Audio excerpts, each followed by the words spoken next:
ओम शांति सभी को। मेरा नाम प्रियंका है और मैं आयुर्वेदा से बिलोंग करती हूँ। पिछले 2 से 3 सालों से मैं यहाँ पे ब्रह्म कुमारीज़ में आकर रेगुलर मेडिटेशन का अभ्यास करती हूँ। वैसे तो बहुत सारे अनुभव हैं मेरे, जैसे मैंने यहाँ पे सीखा कि कैसे हम योग सीख सकते हैं, कैसे मेडिटेशन सीख सकते हैं। और मेडिटेशन के साथ साथ ये भी ज़रूरी है, क्योंकि मेडिटेशन सीख लिया हमने लेकिन हमें उसका प्रयोग नहीं करना आता, तब तक वो सफल नहीं होता। क्योंकि अगर हमने मेडिटेशन सीख लिया लेकिन हमें प्रयोग नहीं करना आता, तो अगर परिस्थितियाँ आएंगी तो उस समय हम उसका प्रयोग नहीं कर पाएंगे और सफल नहीं हो पाएंगे। तो मैंने ये चीज़ें भी सीखी कि कैसे मेडिटेशन करना है और उस समय जो हमें पावर्स मिलती हैं वो हम अपने जीवन में कैसे प्रयोग कर सकते हैं। तो ऐसे बहुत सारे अनुभव हैं जिसमें मैंने उन चीज़ों का प्रयोग किया है और सफलता हासिल करी है, जिसमें से कुछ मैं आपके साथ शेयर करना चाहूँगी। जैसे 2 से 3 साल पहले मुझे गुस्सा बहुत ज़्यादा आता था, मतलब उस चीज़ की हद नहीं है, इतना गुस्सा।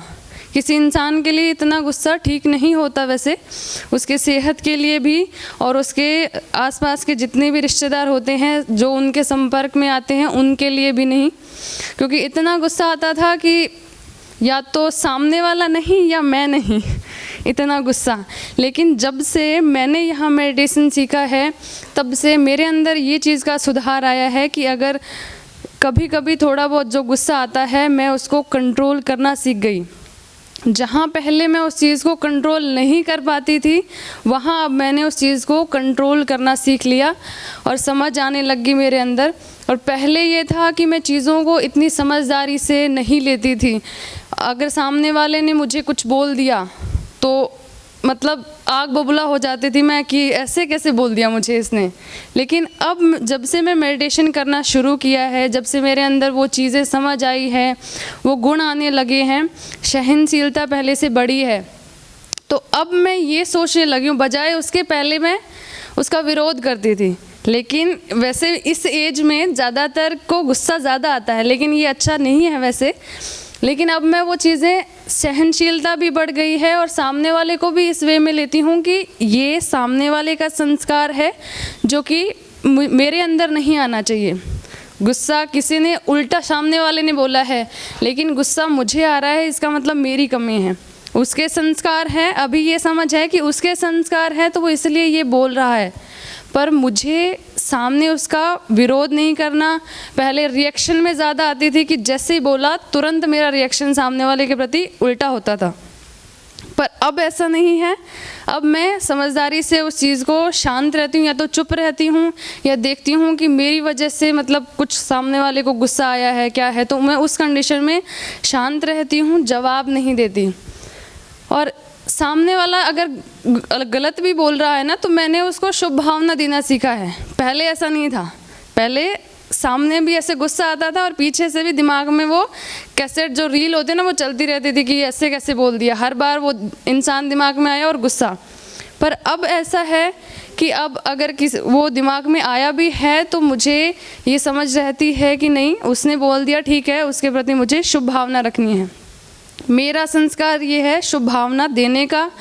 मैं अच्छी हूँ ना, तो मुझे उसको भी अच्छा देना है, भले सामने वाले ने कुछ ही किया है। और भी वैसे बहुत सारे अनुभव हैं जिसमें जैसे हमारे सबसे क्लोज़ का रिश्ता जो हमें समझ सकता है, वो रिश्ता मैंने यहाँ पे आने के बाद सीखा कि मैंने परमात्मा के साथ, भगवान के साथ वो रिश्ता जोड़ा। क्योंकि अगर हम किसी इंसान के साथ कोई रिश्ता जोड़ते हैं तो इंसान में, मेरे ख्याल से इंसान में इतनी पावर नहीं है कि वो हमारे सारे काम ठीक कर दे। क्योंकि सामने वाला इंसान जब खुद के ही काम ठीक नहीं कर पा रहा तो हमारे तो कैसे करेगा। तो इसके लिए भगवान को मैंने अपना दोस्त बना लिया, क्योंकि मुझे पता है कि वो एक ऐसी शक्ति है कि सब कुछ ठीक कर देगी। परिस्थितियाँ कैसे भी है, मतलब सबसे ख़राब से ख़राब परिस्थितियाँ हैं ना, तो उसमें भी मैंने देखा है कि उसने कितना सुधार किया है, उसको कितना अच्छे तरीके से स्मूथ बनाया है। देखते देखते कि हमें पता ही नहीं चलता कि ये काम हुआ कैसे। तो पीछे भी कई परिस्थितियाँ ऐसी आई जिसमें, जैसे मैं पहले आयुर्वेदा में हॉस्पिटल में जॉब करती थी, लेकिन उसके बाद में किसी कारणवश कुछ परिस्थितियाँ ऐसी हो गई तो मैंने वहाँ से जॉब छोड़ दी। लेकिन दूसरी बार भी थोड़ी परिस्थितियाँ ऐसी थी कि मुझे जॉब दूसरी मिलना मुश्किल हो गया था। तो मैंने परमात्मा को मेडिटेशन के थ्रू अपना जो दोस्त बनाया, उसके साथ रिश्ता और गहरा किया, क्योंकि मुझे पता है कि अगर हम कोई नॉर्मल फ्रेंड रखते हैं ना तो वो हमारी बात नहीं मानता। तो परमात्मा को अगर मैं, यहाँ भी ये बात है कि परमात्मा को अगर मैं अपना नॉर्मल फ्रेंड बना के रखती ना, नॉर्मल, जब ज़रूरत पड़ी तो मैंने उसको याद किया, ज़रूरत नहीं है तो ठीक है चलो, पर मैंने उसको इतना गहरा दोस्त बनाया कि उसको मेरी बात माननी ही माननी पड़ेगी। मतलब उसको अपने रिश्ते में ऐसे बांध लिया कि माननी ही पड़ेगी। तो मैंने उनके आगे बात रखी कि अब मेरे पास कोई ऑप्शन नहीं है, मुझे नहीं पता जॉब कैसे मिलेगी, कैसे मैं उसको करूँगी, क्या परिस्थितियाँ हैं, मुझे नहीं पता। अब आप देखो, आपका काम जाने, मुझे नहीं पता कैसे मिलेगी। तो भगवान ने वहाँ क्या किया कि किसी इंसान को निमित्त बनाया। मैंने ना अपना रिज्यूमे सेंड किया, कुछ भी, मतलब 1% भी बोले ना एफर्ट्स नहीं किया, क्योंकि मुझे पता था परिस्थितियाँ ख़राब है। तो मैंने बोला मैं आपके साथ जितना गहरा रिश्ता बनाया जा सकता है मैं बनाऊंगी, आपके लिए सब कुछ करने को तैयार हूँ, पर ये जॉब वाला एफर्ट्स मेरी समझ से बाहर हो गया, मेरे ये लिमिट से बाहर हो रहा है, तो आप करना ये चीज़।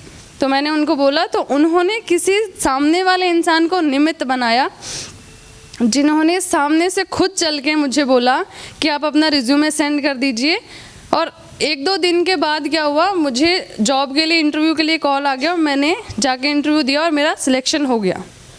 तो मतलब इतनी बड़ी बात कि मैंने वहाँ एफर्ट्स नहीं लगाए थे, मुझे पता था कि नहीं मिल सकते, लेकिन उन्होंने सामने वाले इंसान को निमित्त बना के और मुझे वो जॉब दिला दी। तो मैं इसके लिए भगवान का बहुत बहुत धन्यवाद करना चाहूँगी कि आप लोग भी मेडिटेशन का सहारा लीजिए, ब्रह्म कुमारीज़ में रेगुलर बेसिस पे, या फिर जैसे भी यहाँ पे जितना आप कोर्स करके या जैसे भी मेडिटेशन सीख सकते हैं आप करिए। परमात्मा के साथ अपना रिश्ता गहरा बनाइए, और आपके जीवन में जिस भी टाइप की कोई भी परेशानी है, तो मैं एक तरीके से ऐसा कर सकती हूँ कि 100% गारंटीड है कि वो दोस्त भगवान आपकी सारी से सारी हर एक विश को, हर एक परेशानी को दूर करेगा। धन्यवाद। ओम शांति।